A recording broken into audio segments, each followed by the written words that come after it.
Deborah, with her 30 years of being an entrepreneur and creating over 7 companies, knows exactly what it means to accept the mission. When you make that decision, when you accept the mission to become a solopreneur, to take yourself and your talents to market, then you embrace a life of not only unlimited possibilities, but also the unknown. It's an elixir of fear and bravery that only someone who's taken the leap really understands. On our show, Deb digs deep with her guests to highlight what you, the listener, wants to know. The stories, the whys, and the hows to navigate the journey to success. Get ready to hear from some of the most incredible mission takers from Generation Z to Boomers. So sit up, perk up, and get ready to be blown away. Now here is your host, Deborah Drummond. Well, aren't you the best audience? And you know, it's a little tricky that I say that because I've got a soul podcast and host and sister with me today, Kelly from Edge Magazine. And so we are both media. We love media. We love platforms. We're going to talk about, I know why I took the mission, but we're going to find out why this incredible woman did the same thing. But you guys, you know that I call you the best audience. And then I always come up with a funny little name for you. And if you haven't been with us before, this show gets fun. It gets fun. It gets funky. We laugh. We tend to laugh at ourselves. If you want to laugh at us, that's okay. We can't hear you. Go for it, particularly if you're in the car. Laughing is good medicine. Anyways, you guys are the most innovative. You are the most innovative. And you love to share the word. You are the most platformed audience today. That's who you are today. Thank you so much for joining us. I'm super excited that Kelly's here. I get to talk about one of my favorite things, and that is media and creating platforms. Both me and Kelly understand and appreciate the power of other people's audiences and getting the people that are healing the people out in front of where they need to be. And so we're kind of that, you know, that person that's got your back. You know, we're like, hey, let's get you out there. Let's get you out there. And she does it in multiple mediums. Super excited. She's got podcasts. She does retreats. She's got magazine. And we're going to dive a little deep into, I think one of the questions I'm going to ask her is why going back to a paper magazine? Ooh, did your millennial feathers just get ruffled? did your boomer, feathers just get excited? All right. So let's dive into today's show. Thank you for being here. Kelly, thank you so much for coming to Mission Accepted. Absolutely. Thank you so much for having me. I'm glad to be here. For sure. Absolutely. So look, I've been kind of giving things away in your intro there. So let's talk about what it is that you do and why it is that you do it and how the heck this whole party started, because that's what this show is about. People love to hear about the mission. They love to learn from our teachings, our spiritual experiences. And you've hit into media, and I know from someone being in media, it's interesting. People are like, oh, you're in media. Like what is that? And what is that about? So maybe tell us how you decided to become a entrepreneur that you are. Oh my goodness. Well, thank you very much for this opportunity. So glad to be here. I fell into it is probably the best way to describe it. And I do not have a background, in all of the different areas that I'm in and that I'm forging ahead in, but then yet I do have experiences. So sold advertising out of school, in college, worked at Best Buy in promotions and events, worked for my father, a successful entrepreneur for 17 years, and learned a lot of beautiful things on how to run a business and other things that we shouldn't be doing as running a business, right? So first thing I did is hire a bookkeeper and a lawyer, 2 things that my father never did. So beautiful learnings, absolutely all around. And then I worked for large PE firms where I set up $1 million trade shows, and we had a $15,000 budget just to vacuum the carpet. And I've also worked at trade shows where we were going into the women's room, stealing a garbage can because we didn't have the $100 for the trade show booth. Like, I totally get it.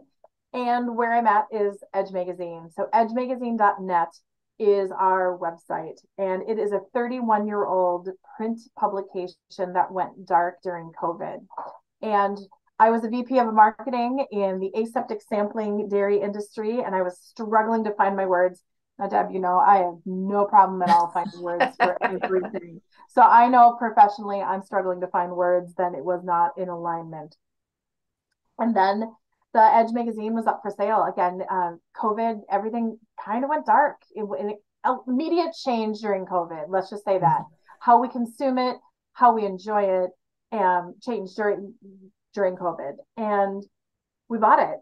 My husband and I looked at each other. He's a graphic designer and a web designer, and I have all these other little gifts and abilities.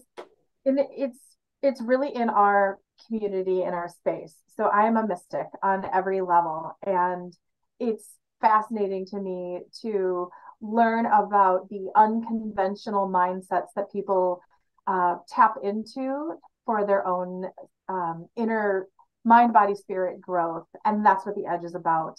And in the middle of it, we have this beautiful, vibrant directory of all of these thought leaders that we're putting together for connecting the teachers and seekers together. So it's a growing platform. And we went back to print when everybody else was saying don't go back to print. I was just guided. And we had to have nice paper. I want paper, nice paper, right? And Yes, we have to make sure, right? You gotta have nice paper. No, you have to have nice paper. I have nice paper. Like, oh my God, you're a paper girl sister too. Okay. Woo! Like that, and it just an experience. And when we were doing our research and talking to previous subscribers, what did you like about the Edge? I thought the previous owners were lying to me, like just to try to make the sale. And they're like, people read this cover to cover. And I was like, who? Whatever. But I kept hearing it and I kept hearing it. I even had people that say they would grab it and they would go to the back and they would read it backwards. I was like, you guys are crazy, but awesome. Thank you. So we went back into print. And then we took Edge Talk Radio, which was something kind of like an afterthought. And we gave it legs again. And then we also have the Being Curious show with Kelly and Brian. And we're about to celebrate our 100th show. And it's a radio show on AM radio. Like, who knew AM radio is still around? It is. And right?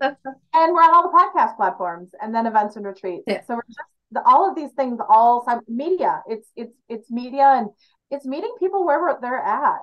So in the magazine, you'll see QR codes all over the place because we really want to get that interaction because people have their phone nearby. Yeah. Really that hybrid of how do you honor all of the different ways people digest media in an enjoyable way. So let's unpack that a little bit. Let's woo, wow. Let's take a deep breath for you. We're going to take a deep breath for you. Okay. So look, there's elements to becoming an entrepreneur. And like you said, I mean, clearly there's been a path and you followed a path and you couldn't speak, the words that you wanted to speak with working with dairy. And so it went to this and you went to that, and somehow the Edge magazine got presented to you. But let's talk about some things around being an entrepreneur. So when you decided to go into entrepreneurship, you did it with your husband. And that has a whole different conversation at the dinner table, right? So people go into partnership, they go in with, their best friend, or they go in with their partner or what have you. So here you are. Tell us a little bit about the process of that conversation. Like, we're going to do this together. Did you work together beforehand, or is this the first time that you guys are working together? So first off, we've been together since 1999, and that helps. We'll just lay that out. We are very, very different people. Very different people. I'm a hummingbird and he's Eeyore. So let's just we'll put that there as well. He, as a graphic designer, web designer, he's been helping me for years. So I know his quality of work. I know his process. I know he can get into my brain where others can't. I found in other previous jobs, I'd be working with a graphic design team. And then I would just call my husband up and I would hey, the project I'm working on, would you please just do a quick little layout so I can show the team what I'm trying to say? So he has been helping me graphically for years. So, and I process. Is there the magazine always being talked at the dinner table? Yes. Are we going to take our first vacation this summer? Yes. Do we try to have that work-life balance? Yes. Does it always work? No. So to go into business with your husband, it's a huge leap of faith. Yeah. It is courageous conversations have to happen. Our working style is extremely different, where I'm like, he's like slow and steady, but he gets things. I've never worked with a designer that hits more first drafts than my husband does. And Right. that's a gift, right? Yeah. So it's learning, it's that communication. I would love to do unpacking it almost like a retreat or an event, because working with your spouse is it's a different challenge, and you really Yeah. have to be courageous and kind.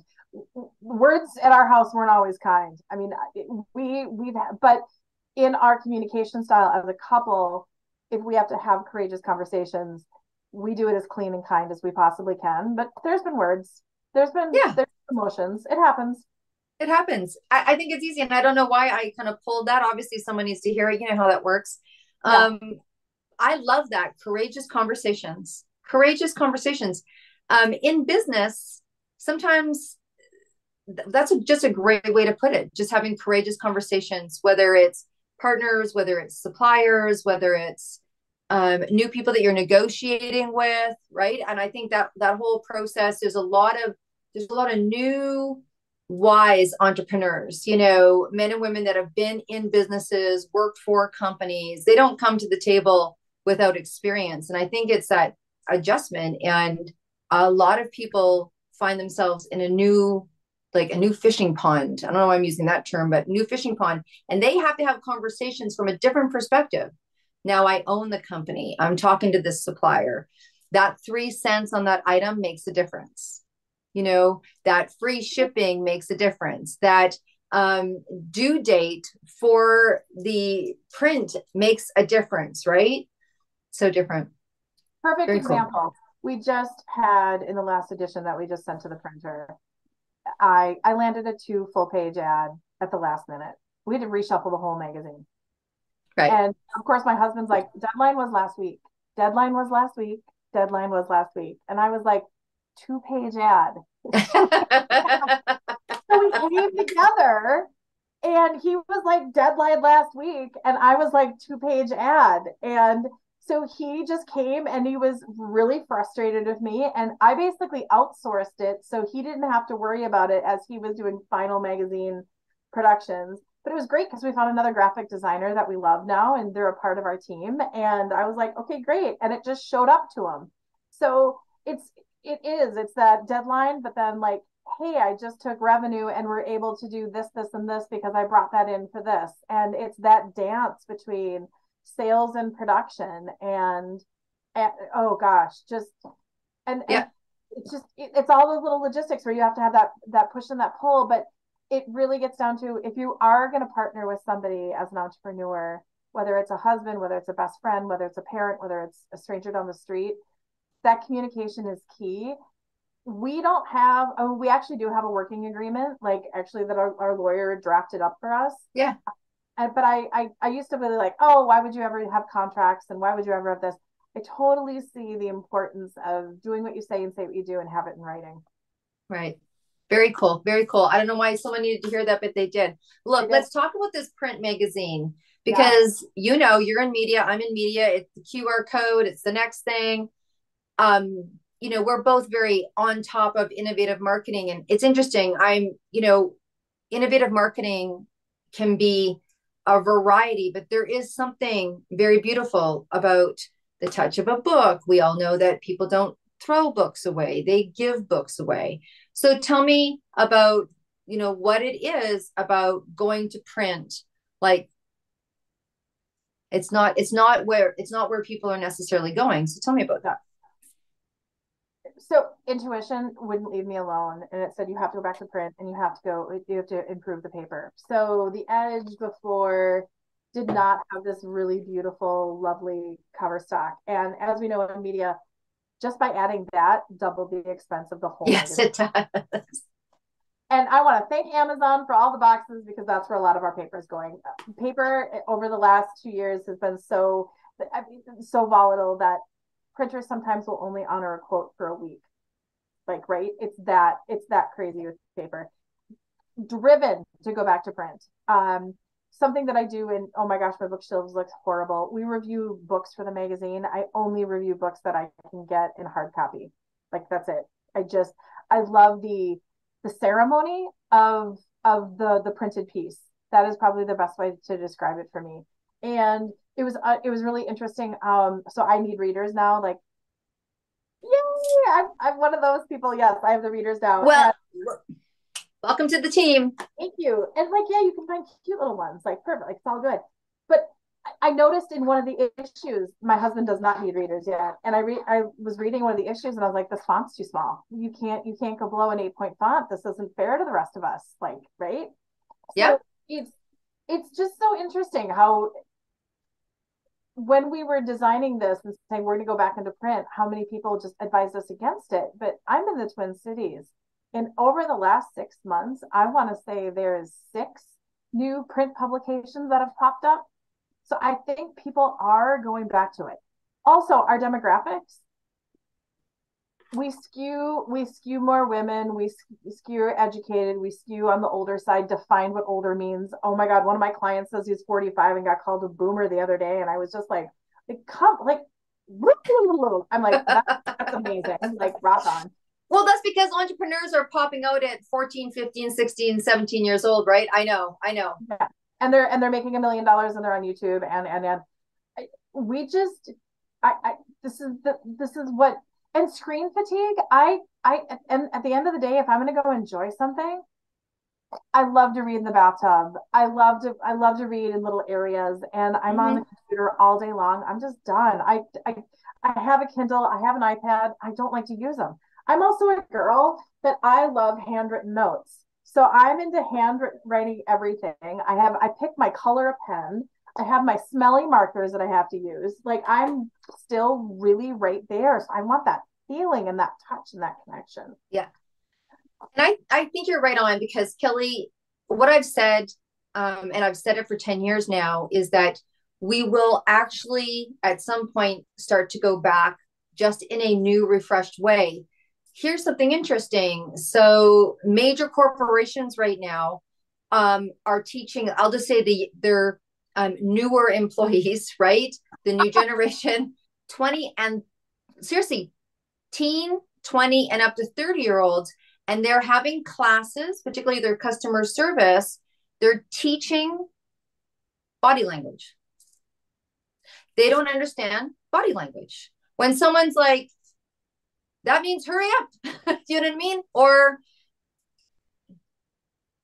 like, that means they're not interested, but they're not reading body language, and it's making for poor customer service experiences. And people are complaining about their customer service because they can't read what people, because it's been very digital. It's been very tech. It's been very, you got to think, to no fault of anyone, right? I mean, a lot of times people are, I always say they make up and break up by text. I was like, first time my daughter and her boyfriend broke up by text, I was like, what? He didn't call? Like, you didn't call? Like, you didn't have a phone call? So those kind of things. So they're teaching body language. They're teaching tactile. They're teaching, like, what you talk about, the soul of the paper. Like I always say, words on paper, right? It's so powerful. But I think that you got 6 publications. I think we're going to go back and there's going to be a great merge, because there'll be a yearning. We know that we are wired for connection, We know that we're wired for connection. That's how the being of the human is. And so that's going to take me to my question to you around retreats. But I think it's that tactile experience. I'm with you. And I think it's hot, and I think it's great that you followed your intuition. And I know that we both make decisions for our businesses based on our gut, sometimes over, numbers on paper. It's also really interesting when people submit an article and they're like, I'm going to be in print, right? And when you say, no, we're going to put you online because of length, because of flow, because of whatever, it's almost like this little like wind that gets out of their sails that they're not in print. Oh, well, I'll just hold on to the next print edition. No, you're not going in print because of X, Y, and Z. But people get extremely passionate about being.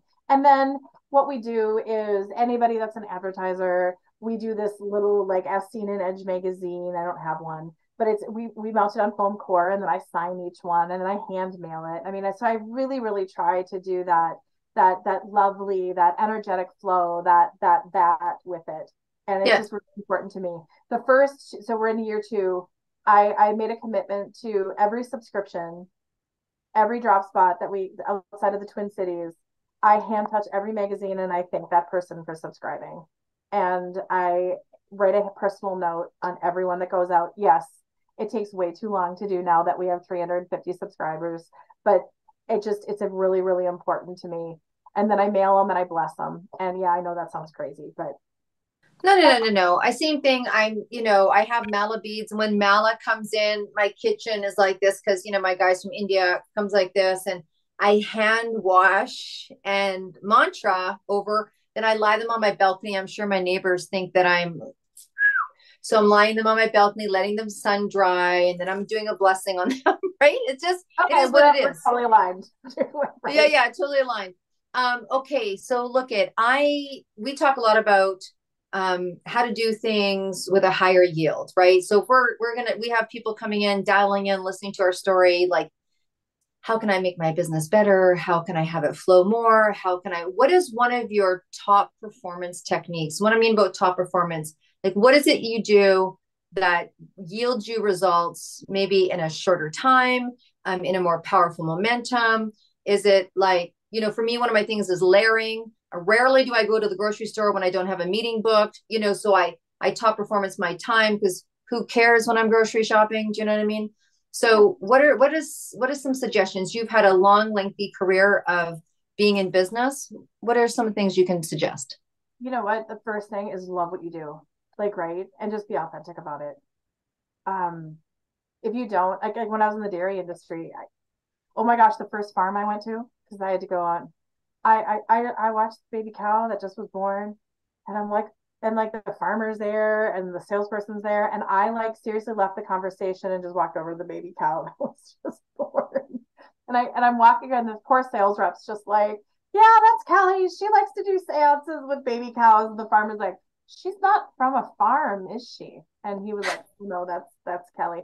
And I just went there, and I was feeling disconnected. So I was paid very, very well. And I thank that company very, very much for that gift and that opportunity, but I was not a match. So don't just do things because it's a paycheck. Like, I really, really, really, you got to love it. You've got to be really, really engaged. And I know that's not exactly the question that you asked, but really be passionate about what you're doing, because being an entrepreneur is not easy. You see all these videos on social media, and they're like, work 8 hours a week and take 8 to 10 weeks off a year and do this and do that. Good for them who can do that. But right now, when we're bootstrapping and we're doing what we're doing, we're not there yet, but we're going to be there. I'm starting to time block. That's one thing that I'm absolutely learning, because I am that squirrel that has 200 emails a day and doing this, and this. That's just churning. So timing block and getting organized is definitely key. I interviewed a feng shui master yesterday for our radio show. And I found myself wanting to organize and get really clean lately, just like with my surroundings. That doesn't look like it, but really making sure that I have that organization. And but like my desk last night, I totally cleaned it up and I had it look perfect before I went to bed. And she's like, I promise you'll start your day off better. And I came down today and I was like, oh, I'm excited for my day. She was right. Right. Oh my gosh. Just little things like that. And I'm always a work in progress, but really being passionate about what you do, and collaboration. Collaborate with people that are smarter than you and that have done things before that you have done it. Like, oh my goodness, that is so key. There's no and check your ego at the door. Like, that's another thing. And just ask for help. That's the other thing. You ask for help. Oh, big one. Let's just I'm gonna ask for help. Ask for help.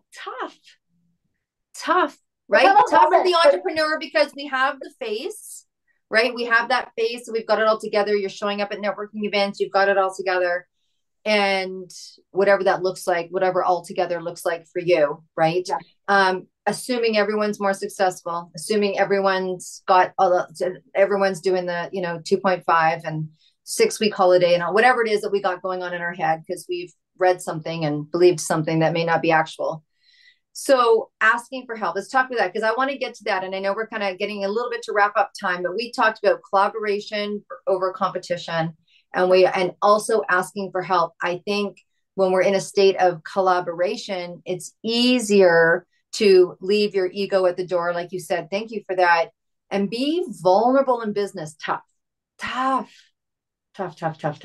right? Don't you find, as an independent business person who's supposed to, like, I don't know what we're supposed to do, but apparently there's a whole bunch of supposed to's. So ask for help. Some examples of where you've needed to ask for help. Oh my gosh. Yeah. Right? Because like you think you know it. Hold on, we're having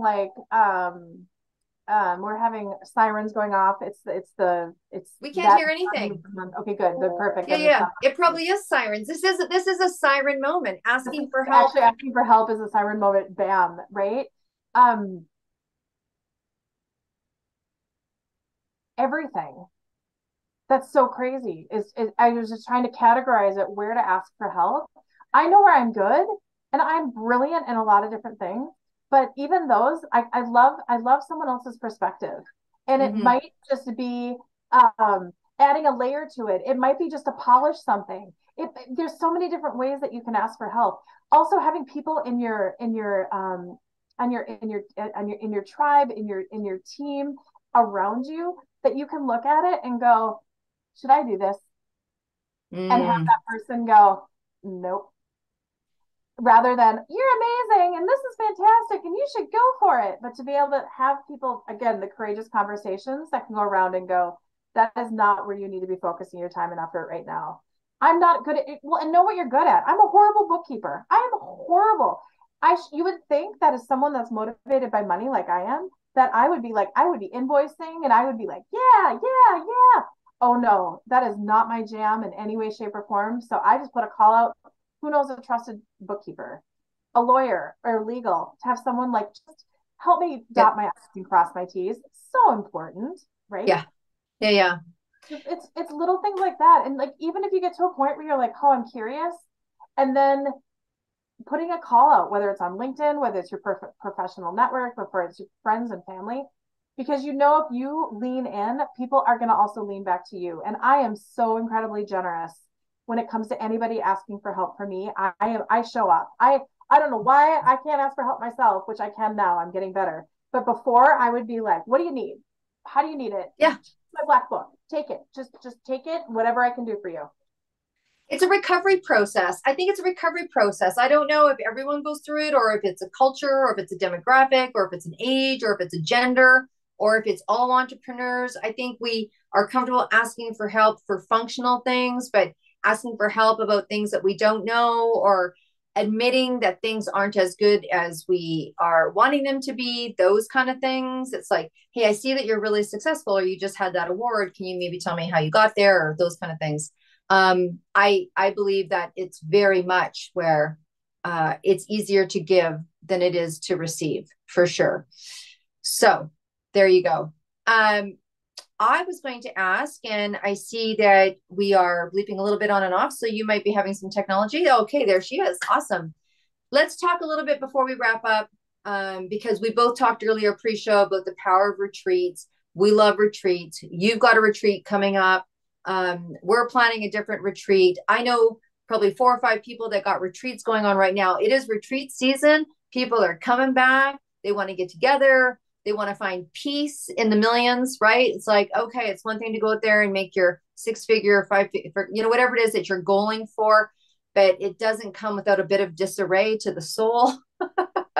And those of us that are out there doing it need retreats as much as we're gifting retreats. So tell me about retreats for you guys. Like, kind of, what do you find? What's going on in your world? So we're actually planning one for the 11/11. We're calling it a breakthrough retreat, and at 11/11 in Sedona, Arizona, at 11/11 in the morning, we're going to be doing a sacred ceremony and just really, really opening things up and and just dialing in with people. It's a collaboration between Blisstopia Retreats, and Mary Newstrom of Zenith High. So what we're doing is we're bringing in this triad of people. So I bring in the mystic, psychic mediumship, along with Mary's shaman. She's actually in Peru right now, just coming back from her own retreat. And then we have this sacred, beautiful space in Blisstopia that is it's a private residence that they hold retreats for up to 20. And we're just going to create this mind, body, spirit. And I know that sounds really yay, transformative space for people to just come in and ask for help, have courageous conversations, but get outside and hike and go into Sedona and really just have amazing interactions, and then integration, and then interactions and interactions, and then really some one-on-one time. We're gonna have like a choose your own adventure. Do you want to take a yoga class? Mark, the owner, does self-defense classes. So we're really in this space creating jammed pack as you want to be, or if you want to stay in your bed and just journal the whole time, you can do that too. Yeah. So really trying to create this just, I look at it as what's a retreat that I would want to attend, because I get bored really, really fast, and you can give me so much lip service, but to really go in with amazing people, I would love to do a retreat with you. I think, oh my gosh, you and I could just yeah. It would be so incredible. So incredible. We'll have to tag team it. We can do, well, I mean, we're in beautiful Vancouver, British Columbia, where, oh my gosh, we could go to Whistler. We could go to the peak of the mountain where they have bands sometimes, and and then we'll head down to your way, right?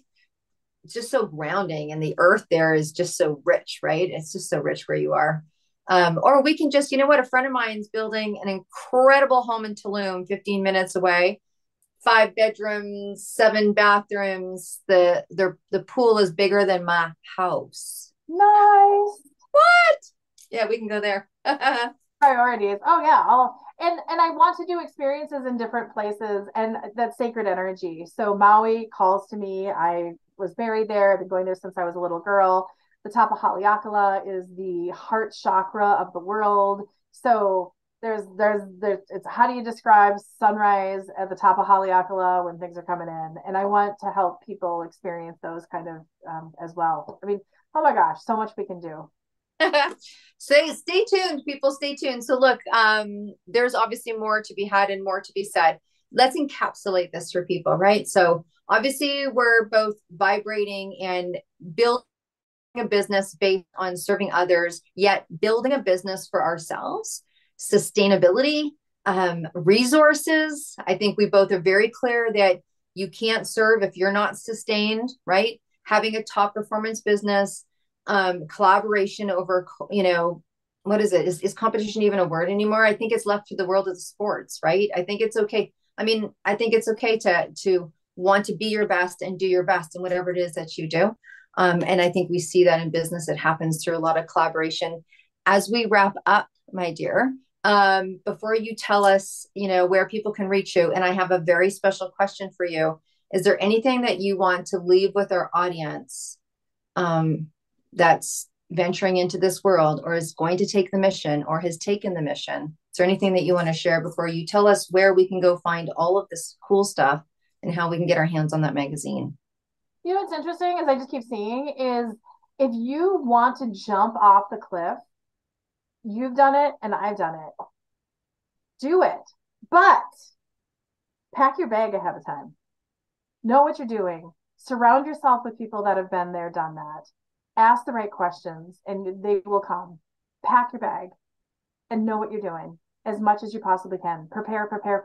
What is it like? I'm not going to do the analogy, but it's like, what is it? It's like aim, fire. Yeah. Do the homework, right? But if you want to jump.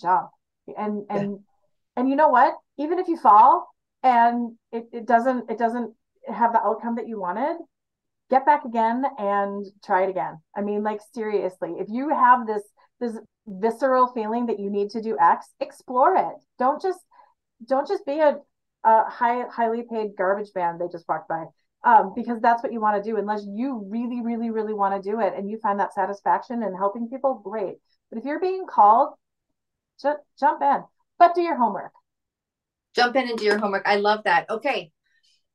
in your world of entrepreneurship, what was one of the coolest surprises? Didn't see that coming. Oh my God, that was a magical moment. Like I just came back from Napa Valley and went to go check out a vineyard, and it just so happened David Herman was there and he was coming in 10 minutes and I had a magical moment.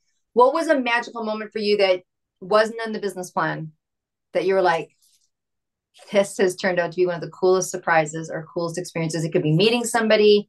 It could have been a result. We just had an event 2 weekends ago called Art on the Edge, a total metaphysical art festival fusion in this beautiful little space in Linden Hills in Minneapolis. And people actually came because they saw us interviewed. They saw what we were doing. They felt our passion on the airwaves. People heard about it on the radio show. And I sit there and I'm like, oh, wow, people are actually listening. I love when people email us and say, I want to subscribe to your magazine because it's either not in the drop spot that it used to be, or I moved and I want my edge. But people love what we're doing. I honestly did not, I like questioning myself. There's like, right? Yeah. I'm just shocked that people resonate so much with what we're doing. And it's so exciting. Yeah. So one of the surprises is you're looking at your business as a business and you're looking for the results and you want to see it. It's a passion inside you. And then the surprising piece was just confirmation of the affirmative work that you're doing. Cool. Last question. Look, you're on your way to a desert island. Done. Woo! Just you and your suitcase, and you have room for one album and only one. Which one you taking, girl? Rainbow Children by Prince. All right. She said that fast. That's very cool. Okay, gorgeous. We know that we've got things in the show notes for people to go find you, but please, again, just mention your website, where people can go or wherever you want to send us. Beautiful. edgemagazine.net. And our radio show is called The Being Curious Show. It's on all podcast platforms. And my personal email address, just in case anyone wants to reach out, is kelly@edgemagazine.net. Awesome. Okay. Look, you guys, there was a million little gemstones in there in drops, and I inspire you to either reach out and be on the receiving end or participate in this incredible world of media and getting onto platforms like Kelly's, so that you are ending up in other people's audiences and having the experiences she just did at her event a couple of weeks ago. If you want to be sitting where Kelly is, you know what to do. This is not difficult. It's deb@debdrummond.com. And you also know we're doing, right? It's like, woo, look at that, right? And look, we got this incredible 262 women entrepreneurs, creatives, and media book launching International Women's Day. Write it down in your book. I don't care if you are not an international woman. You know international women. You support it. It will be the largest. It is the largest speakership and authorship that's ever been done. It was a channeled experience. No one sat down and said, how can we make it this the largest? It just is. On the 8th day, so you know, on the 8th day of every single month of 2023 up until International Women's Day, we are going to be having a free worldwide party where you can come be inspired by the coolest women, heart-centered, head-on, going for it, gumption-based women. So come and join us. You've got no excuse. And everyone that attends gets $2,500 in a swag bag. And you didn't even pay to get there. What? Okay, come on. Seriously? What's the problem? Okay, you know what to do. Reach out if you need to reach out. And until we see you next week, again, thank you for listening, and be well and stay groovy. Bye for now.